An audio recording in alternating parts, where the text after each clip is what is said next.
I'm really curious because we had a little bit of a chat as to when you started. Mhm. Why did FODBODs kind of kick off? What's the story behind it?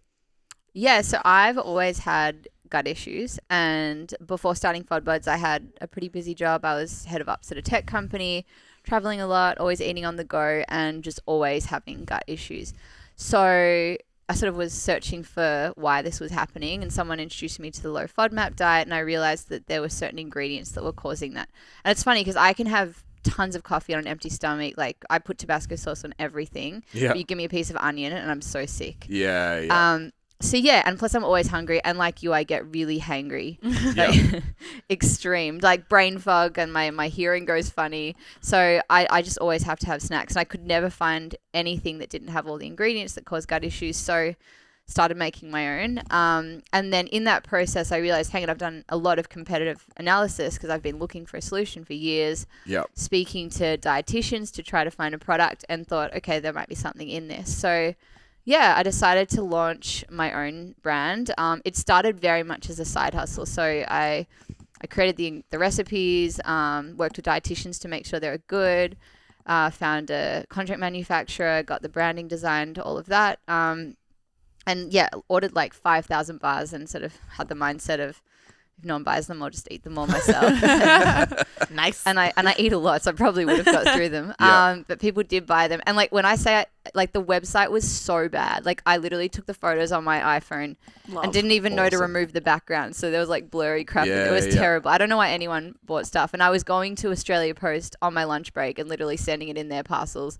I don't know why people kept buying them, but they did. And then, so it's just sort of grown from there. Yeah, that's really cool. So it was basically out of necessity. You needed a product, so I'll make it. Yeah. That's cool. I just didn't know why it didn't exist. I was like, why does everyone put so much crap into protein bars Yeah. and all snacks? Like, it was unnecessary in my mind. Yeah, it's interesting. And I read somewhere because like I said, I did my research. Lawyer before? Yeah, I started out as a lawyer, Yeah. and I didn't like it and wasn't good at it. Okay. So Humble. I like the honesty. It's cool. no, I really wasn't.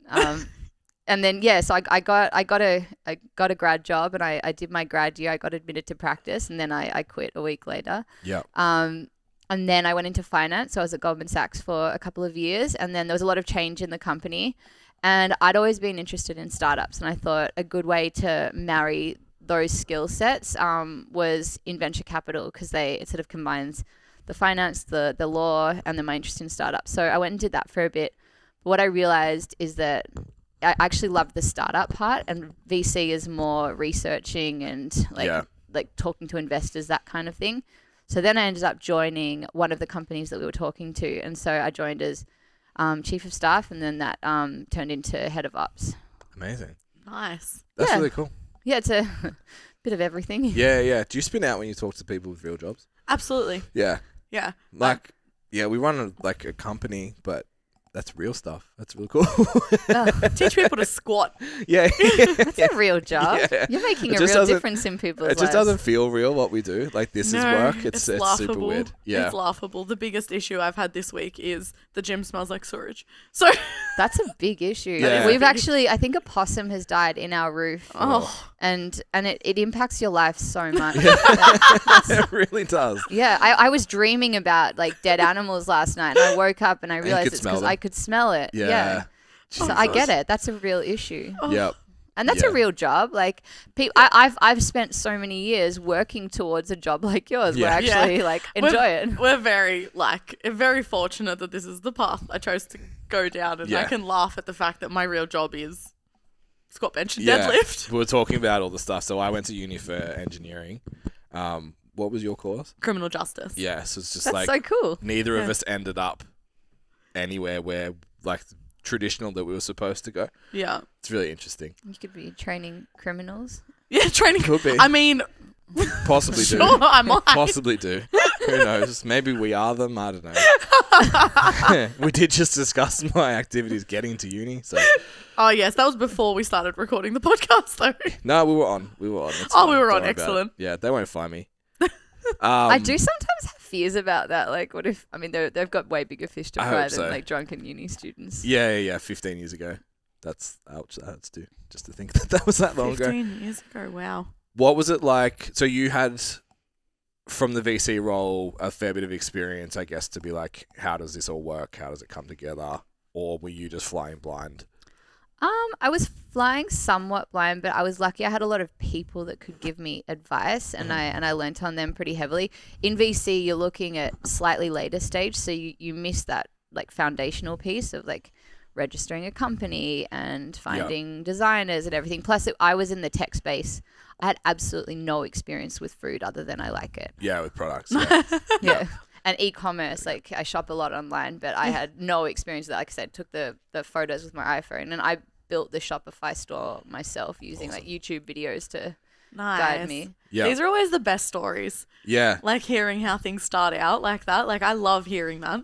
Yeah, it's funny because like packaging is the worst because if there's a mistake on something, and especially when you're starting out and you're putting your own savings in and you've just spent $5,000 getting wrappers printed. Like we had these boxes and for like 6 months it said 100% Natura instead of natural. Yeah, and like That's a Ben mistake. I was to about to say, could you imagine if I did this job?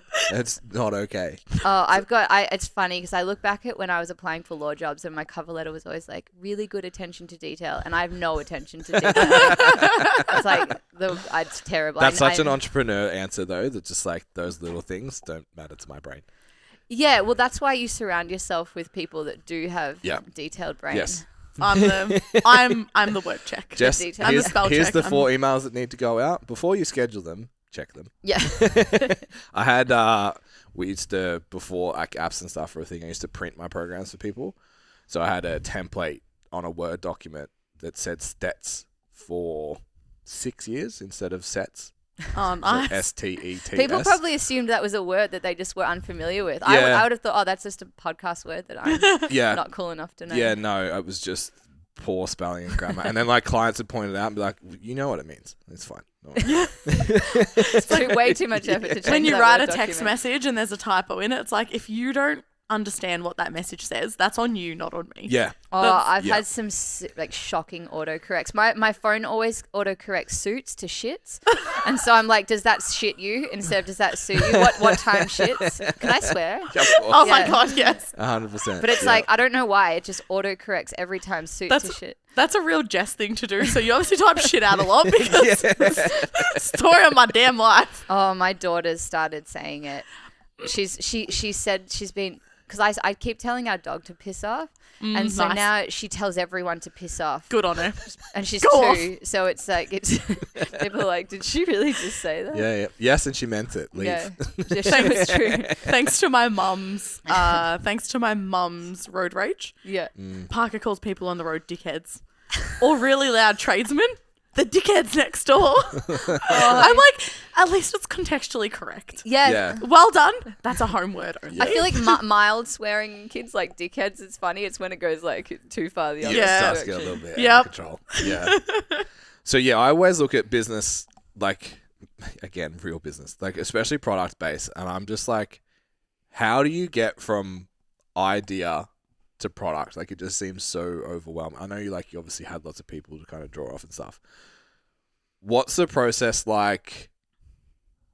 Do you have your own warehouse? Do you just like pay a company that produces your product? Like how did you firstly put that together, and how does it actually work? Like how does it go from I want a chocolate peanut protein bar that has FODMAP friendly ingredients to then ending up that you have 5,000 of them and they're good? Thank you. Yeah, I mean, you can take different approaches. Some people decide to make them all themselves, and you can get your kitchen certified for doing that. You can go to a commercial kitchen. I didn't want to do that. I've always had this fear that I'd like give someone food poisoning or Yeah. something, and it's just that would just eat away at me. Plus, I didn't have the time. So what I did was I started by doing a lot of research of what was out there, different ingredients, and then I combined that with what ingredients I could use, being low FODMAP, and I just started making my own. And then I used Excel to sort of measure what the macros were, and then you have to make sure FODMAP's really tricky. You can't really retrospectively get something FODMAP certified. You have to make it that way from the beginning. So I was kind of tracking well, this ingredient has this FODMAP, and they all have to be under a certain threshold. So I used Excel for that, and I made like hundreds of samples, and I just made everyone try them. So I'd take them into work, and I'd get everyone to try them and give me feedback. I'd give them to friends, family, and they just kind of went from there. And at the same time as doing that, I bought the domain name I have to think the name first. Yep. So FODBods, I love it, but I also don't like it because now we've gone way beyond FODMAP, and then people just assume FODMAP. So anyway, it's at least people remember it. Not gonna lie, it took me like 3 weeks to be like, it's no FODMAP. Oh my god. Oh, that's so no, that's great. That is actually music to my ears. Yeah, that makes me so happy. Yeah. Because I don't like when people are like, the FODMAP bars, because as I said, they're not just FODMAP; it's way beyond that. Yeah. You want to be in the protein bar aisle, not the like gluten-free hidden aisle. Yeah. Right? Yeah. Well, I mean, it can be in both, but it's more just it's anyone that wants a really clean vegan protein bar. It doesn't even need to be vegan, but a clean protein bar that tastes good. Yeah. The macros are really good, and anyone that's got gut issues. So I love that. I'm so glad you didn't put FODMAP My together. naivety wins. We Yes. love Ben's lack of attention to detail. It wins again. Yeah, they had 15 grams of protein. They tasted good. That's kind of. I'm going to swap and I'm going to have that one because that's one that you raved on, or Jason kept Yeah, I like the raving. banana one anyway. Yeah, I know, I'm in. because I I'm in. listened to the podcast. So, okay. So you did hundreds and hundreds of them at home, had to measure all the ingredients, make sure you stayed with under the threshold. Then you go, all right, were you working on specific flavors then? Did you just have one bar that you're like, I'll get this flavor right, and then we'll start playing? We started with peanut choc and lemon coconut. Yep. I sort of wanted one that was chocolatey and one that was fruity because everyone's got different preferences. I wanted one that was peanuts, one that was almond. So yeah, just playing around with ingredients. At the same time, I registered the domain, I registered the company, and then started building out the Shopify store. Found designers to help design the packaging, the logo and stuff. So it was just kind of doing that all concurrently in the background, and that was pre-kids, so I had a lot more time. So I was just doing it all night and weekends and everything. Yep. And then just sort of that all progressed, and then at the same time also working with FODMAP Friendly to get them certified. So when I found a contract manufacturer, I gave them my recipes and they tried them and it completely failed. Because they'd never worked with these ingredients before. Like they were familiar with dates and other things, but not the low FODMAP combinations. So that actually took a lot of testing. So usually they do 3 samples, but I think we ended up doing like 20 with them because they just kept crumbling, or I was trying to make the protein too high and like the sugar too low. And they were like, if you're using all natural ingredients, you're going to have to give somewhere. So we toggled with that a bit. And then, finally got something we were happy with. Then you have to submit it for FODMAP testing. That takes a long time. You get the results. And then once you have all that ready to go, then you can print the ingredients and everything on the packaging. And then, that's... How long so from the first sample to the last sample and then to the printing, how long did that take? Well, if we go back to, I guess, when I was like registered the company, that was, I think, in maybe April, and we launched on the 1st of October. So number of months. But then I guess I shortcutted a bit by doing all that competitive analysis because I was looking for a solution myself. So I was really familiar with what I wanted to include in them and everything. Yeah. But some people decide they want to make them from their homes, and that's a sort of different approach. You can go to farmers markets and do it that way. I just thought I'd go straight to a contract manufacturer and have them do it properly. And it's a bit trickier with bars, right? Because you need the big machinery and you need the proper packaging stuff. Yeah. What was if you don't mind asking, what was the like financial outlay before you're like, well, here's the 5,000 bars I can actually sell? I can't remember. I'd say around 30 grand. Yeah. Yeah. By the time you pay designers and you pay the product development fee, because there's a fee with that. There's a fee with everything. Yeah. I'd say around 30 grand, and then I've put more money in over time. Yep. Yeah. Yep. So also noted some investment along the way. How does that come about? So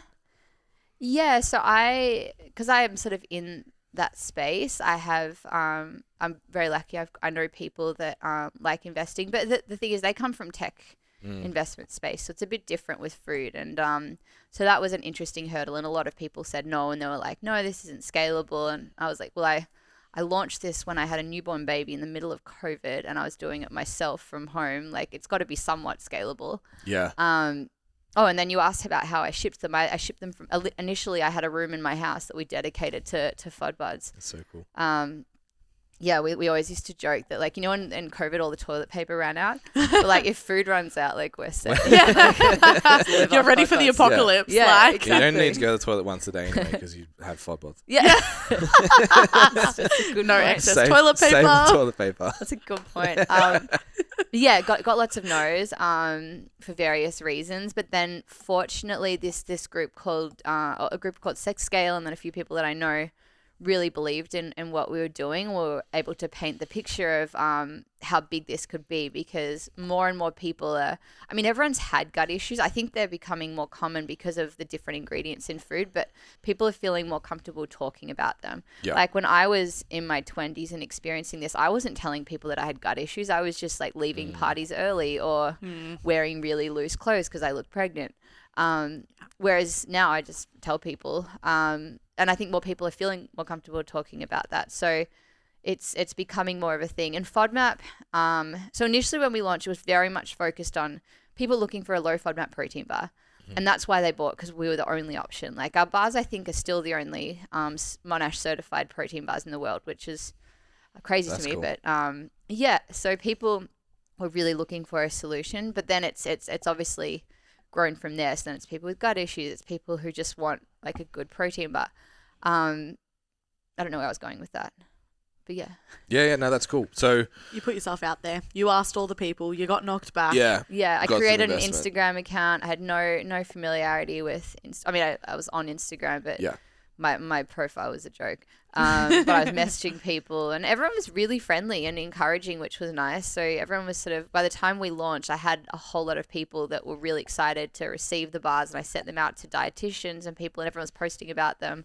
Yeah. So that was good. And the fundraising piece. So yeah, a few select people really believed in what we were doing and the opportunity. And fortunately, it was just before like the globe was kind of going into chaos. So everyone was happier to invest. And we didn't raise much. It was just a little bit. And gosh, it goes quickly. Yeah. When the money's there, it's easy to spend it. But yeah, I mean, it made a big difference, and we grew quickly during that time. And then I haven't raised money since. Yeah. Yeah, cool. Just reinvest. Yeah, so Yep. I haven't thankfully needed to put more money in or raise more money, and then yeah, it's just sort It's a of good sign. grown. Yeah, I mean, I That's still don't pay incredible. myself, so that's not good. Yeah. Just do other jobs. Yeah. So you mentioned the lockdown thing, the stories you were telling me about, like delivery drivers coming to the house and stuff. Oh yeah. Talk about what it was like, because you were in Melbourne. For those that don't know, we weren't allowed outside pretty much for 2 years. What was it like? Because this was pretty much building through that phase, right? I mean, it's funny, at the time it was really chaotic and stressful, but now I look back and it seems really fun. Yeah. I just, like, we had the FODBODS room at the front of the house, and everyone else had to stay out of the room, and I'd pack all the orders, and we'd leave them on the doorstep, and either Couriers Please or Australia Post would come and collect them each day. And yeah, I mean, thanks for modern technology, because otherwise I wouldn't have been able to do any of this. As I said, I had a newborn baby at home. Yeah. But yeah, then I mean, it grew from there, and we got a 3PL. So the 3PL does the online orders for you, and then now we have our own warehouse. Right. Yeah. Cool. Yeah. So the warehouse. What's the current position? Are you still, all your sales are online? Are you in stores? Like, how's that at the moment? We're about 80% online, Yeah. and we have an online store in the UK as well, which Cool. is good. The majors and like Chemist Warehouse and stuff, I mean, that's maybe something for the future, but right now we're just focusing on online. Yeah. I mean, it's good. We have control over the orders, and Yeah. we speak to our customers. We can make sure they have a good experience, and people like to order in bulk anyway. Like, some people's order sizes are crazy big. Yeah. Yeah. Terrifying. Maybe they're prepping as well. They've got a room in their own house. Doomsday. Yeah. I'm like that though. If I find, Oh, if I like something, yeah, yeah, I'm getting it. Like, whether it's clothing, whether it's food, it's like, I'm not getting one of them. yeah, It's, correct. it's boxes. You're the, Yeah. the Black Friday stocker. I am, it's unhealthy. The couriers, like, or even the Australia Post drivers, when they come during Black Friday, they're like, "What have you got for me?" Help. Yeah. Yeah. So is the drive more international if you've hit the UK already? I think there's so much opportunity still in Australia to grow online, and then also to go into the majors and Chemist Warehouse, and then eventually overseas. I mean, there's such a huge opportunity in the UK, and then eventually the US is like a dream, but you need a lot of money to go there. Okay. Like in the UK, dietitians all recommend the low FODMAP diet for anyone that's got IBS, but there's literally nothing on the market there. So they all just come to FODBODs, and we just keep selling out of stock. Like that's our biggest challenge, is keeping stock Getting it in there. the UK. It's a very nice problem to have. Congratulations. It is and it isn't. Like at the end of last year, one of our pallets got lost at sea. And so we were out of stock for a whole month in the UK. Yeah. Like completely. We had like one product that was like almost out. Yeah. That which sounds like then- a fake story. Yeah. I had a pallet Got lost at sea. Just fell off the boat. It The felt dog really ate fake. my homework. Yeah, and is I insane. guess That's from like stressful. customer satisfaction, if you can't get it once, do you buy something else? And, Yeah, that's and like Yeah. that's repeat. exactly what happens. Yeah. And then Yeah. our sales look really lumpy. Yeah. Yeah.